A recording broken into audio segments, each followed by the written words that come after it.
Hi, I'm Jessica, the youth librarian at the Zarrow Library branch.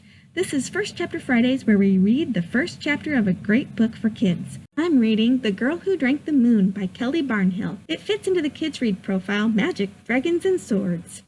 Yes, there is a witch in the woods. There has always been a witch. Will you stop fidgeting for once? My stars, I have never seen such a fidgety child. No, sweetheart, I have not seen her. No one has. Not for ages. We've taken steps so that we will never see her. Terrible steps. Don't make me say it. You already know anyway. Oh, I don't know, darling. No one knows why she wants children. We don't know why she insists that it must always be the very youngest among us. It's not as though we could just ask her. She hasn't been seen. We make sure that she will not be seen. Of course she exists. What a question. Look at the woods. So dangerous. Poisonous smoke and sinkholes and boiling geysers and terrible dangers every which way. Do you think it is so by accident? Rubbish. It was the witch. And if we don't do as she says, what will become of us? You really need me to explain it? I'd rather not. Oh, hush now, don't cry. It's not as though the council of elders is coming for you now, is it? You're far too old. From our family? Yes, dearest, ever so long ago, before you were born. He was a beautiful boy. Now finish your supper and see to your chores.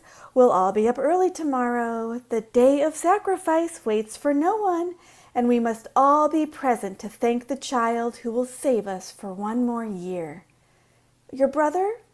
How could I fight for him? If I had, the witch would have killed us all, and then where would we be? Sacrifice one or sacrifice all. That is the way of the world. We couldn't change it if we tried. Enough questions. Off with you, fool child. Grand Elder Gerland took his time that morning. The day of sacrifice only came once a year, after all, and he liked to look his best during the sober procession to the cursed house and during the somber retreat. He encouraged the other elders to do the same. It was important to give the populace a show. He carefully dabbed rouge on his sagging cheeks and lined his eyes with thick streaks of coal. He checked his teeth in the mirror, ensuring they were free of debris or goop. He loved that mirror. It was the only one in the protectorate. Nothing gave Gerland more pleasure than the possession of a thing that was unique unto him. He liked being special. The Grand Elder had ever so many possessions that were unique in the protectorate. It was one of the perks of the job. The protectorate, called the Cattail Kingdom by some and the City of Sorrows by others, was sandwiched between a treacherous forest on one side and an enormous bog on the other. Most people in the protectorate drew their livelihoods from the bog. There was a future in bog walking, mothers told their children. Not much of a future, you understand, but it was better than nothing.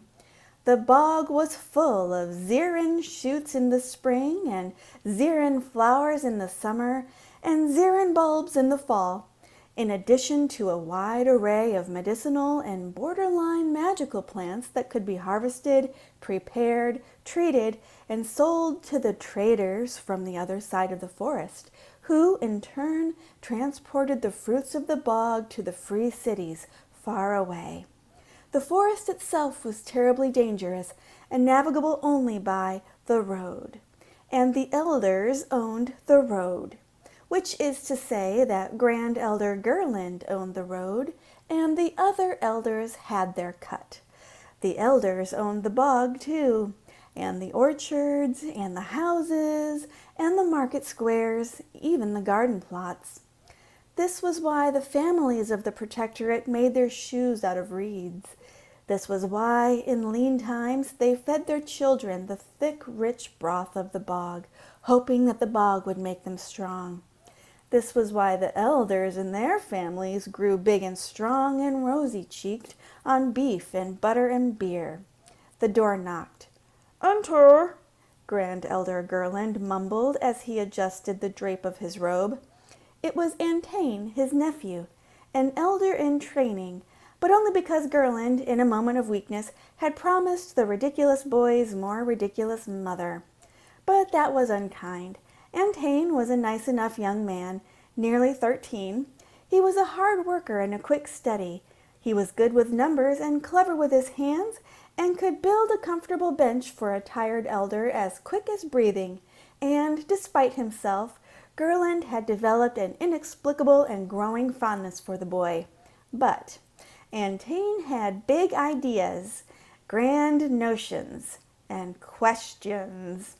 Gerland furrowed his brow. Antain was, how could he put it, overly keen. If this kept up, he'd have to be dealt with, blood or no. The thought of it weighed upon Gerland's heart like a stone. "Uncle Gerland!" Antain nearly bowled his uncle over with his insufferable enthusiasm. "Calm yourself, boy," the elder snapped.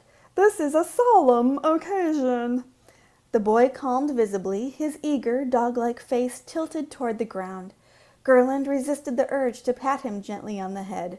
"I have been sent," Antain continued in a mostly soft voice, "to tell you that the other elders are ready, and all the populace waits along the route. Everyone is accounted for." "Each one? There are no shirkers?" "After last year, I doubt there ever will be again," Antain said with a shudder. "Pity." Gerland checked his mirror again, touching up his rouge. He rather enjoyed teaching the occasional lesson to the citizens of the Protectorate. It clarified things.